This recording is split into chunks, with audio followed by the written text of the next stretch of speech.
mitra instansi pengelola ini kan sesuatu yang ditunggu ya, lama proses dulu, bahkan penamaannya dari awal BLU menjadi MIP, dan ini menurut saya satu langkah terbaik kalau ini bisa diimplementasikan di awal tahun 2024. Tapi tentunya ini diperlukan sosialisasi dulu kepada pelaku tambang. Karena MIP itu menjadi jalan terbaik khususnya bagi perusahaan tambang yang mensuplai ke domestik.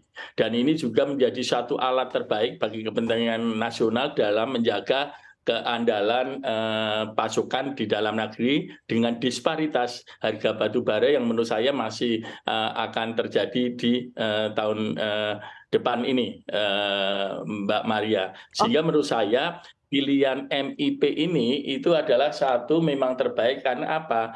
Karena ini menyangkut kelistrikan nasional, sehingga PLN tidak perlu menaikkan biaya pokok pengadaan ya, BPP, demikian juga tidak mengganggu fiskal negara, demikian juga tentunya risiko keuangan, dan ini berkeadilan sehingga penambang yang memasuk domestik tentunya diharapkan akan mendapatkan harga sesuai atau mendekati harga internasional. Demikian Mbak Maria. Sebelumnya kan ini sebenarnya akan diimplementasikan di tahun 2023 Maret kalau nggak salah ya Pak Singgi ya. Kemudian ini mundur sampai kemudian dilihat lagi juga nanti di Januari 2024, itu pun juga masih mungkin step by step harus ada sosialisasi dan lain sebagainya sama para pelaku usaha atau para pengusaha tambang. Sebenarnya apa sih yang membuat kendala begitu ya untuk implementasi ini segera begitu? Padahal kan tadi Pak Singgi mengatakan bahwa ini sebenarnya dari sisi produknya ini juga sudah ditunggu-tunggu sebenarnya sama para pelaku pertambangan sendiri, Pak Singgi. Kalau menurut saya ini memang perlu persiapan yang cukup perlu waktu memang, walaupun rencana tadi Mbak Maria mengatakan 2023 ya benar, dan kita harapkan ini tidak terlambat lagi karena ini menyangkut berbagai hal, karena ini satu-satunya langkah yang akan dilakukan melalui digitalisasi. Sehingga apa? Sehingga dengan MIP ini tentunya yang perlu dikejar terlebih dahulu adalah satu peraturan presiden terkait dengan MIP dan juga keputusan menteri, apalagi masalah teknis. Dan persiapan ini masalahnya apa, Bu Maria? Perlu waktu karena ini melibatkan, bahkan dari sisi kementerian juga melihatkan Kementerian Keuangan, Perindustrian, Perdagangan, Kominfo, Menko Marves, ESDM sendiri. Demikian juga perbankan di dalam dia mengelola, baik Bank Mandiri, Bank BNI maupun Bank Mandiri, BNI, apalagi ya ada tiga bank lah, ya tiga bank besar. Ya ini menurut saya perlu persiapan karena menyangkut uang besar. Dan yang kedua juga dari tiga pengelola ya, tentunya dari nanti juga PLN akan dilibatkan, dari ESDM sendiri, dan nanti juga bagaimana dibentuk adanya Dewan Pengarah yang ada bertanggung jawab dari elemen yang ada di berbagai kementerian. Sehingga kalau saya melihat satu, untuk meletakkan berkeadilan, untuk meletakkan proses digitalisasi program ini dapat berjalan memang perlu waktu matang.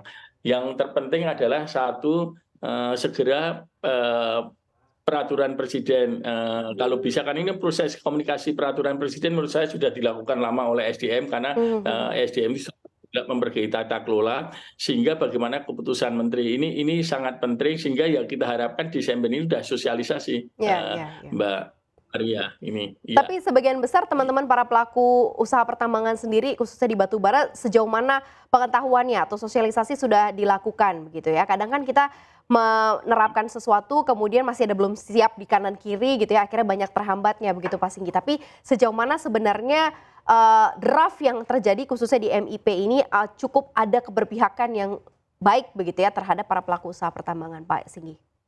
Ya, ini sebenarnya saya meletakkannya seperti ini, Bu Maria. Pemerintah sebelum melakukan MIP ini, pemerintah juga telah melakukan langkah-langkah baik, termasuk sekarang kita bicara sebelum MIP ini adalah pemerintah telah menetapkan RKP dalam 3 tahun ke depan, 2024 sampai 2026. Yang kedua, pemerintah juga telah menetapkan alokasi batu bara untuk kepentingan kelistrikan umum, bahkan sampai sebesar 167 juta ton. Nah, kita melihat kalau dari sisi tadi bahwa peta kondisi harga makro ke depan, harga ekspor ke depan, disparitas akan terjadi. Dan kalau disparitas ada, maka akan menjadi potensi masalah keandalan pasokan. Di sisi lain tadi disampaikan Bu Maria benar bahwa pelaku usaha memandangnya sebenarnya yang ditunggu kalau dari sisi MIP bahwa dia akan mendapatkan harga nanti mendekati, tentunya yang suplai domestik mendekati harga yang mendekati harga ekspor itu sangat-sangat membantu. Namun yang ditunggu adalah sebenarnya bagi pelaku usaha seberapa besar rasio tarifnya, karena kan pengusaha batubara sekarang dihadapkan pada devisa hasil ekspor kan yang selama ini ekspor 3 bulan, sehingga ini nanti bagaimana besaran rasio dan bagaimana pembayaran rasio itu pada mekanisme pungut salurnya tersebut, Bu Maria. Sehingga menurut saya yang paling ditunggu pelaku usaha adalah besaran rasio tarif, mekanisme pungut salurnya tersebut. Ini yang menurut saya menjadi esensi yang paling penting setelah pengusaha dihadapkan pada devisa hasil ekspor sebelumnya. Dan ini nanti tentunya akan dituangkan oleh dalam keputusan Menteri SDM. Ini yang pasti ditunggu-tunggu oleh pelaku usaha, Bu Maria. Ya. Oke, jadi sebenarnya adalah angka dari tarifnya itu yang belum ketahuan itu di berapa gitu ya Pak ya, dari sisi hitung-hitungannya belum ketok palu ada di situ. Tapi tadi Anda mention soal DHE. Formulasinya sudah, formulasinya sudah ada ya, cuma nanti kan tentunya itu yang paling sensitif pada mekanisme itu dan bagaimana dia harus dibayar. Kalau menurut saya memang setelah pemerintah menetapkan DHE untuk kepentingan nasional dari sini kan ini lebih kepentingan untuk devisa, penguatan devisa negara. Tapi kalau ini lebih kepada bagaimana keseimbangan agar pelaku usaha juga tidak dirugikan di dalam mengekspor memenuhi batu bara domestik. Namun demikian juga tentunya kan sisi lain dengan kondisi masyarakat saat ini supaya tidak terjadi kenaikan BBP oleh PLN, sehingga ini MIP itu satu-satunya jalan terbaik, fair dan berkeadilan menurut saya.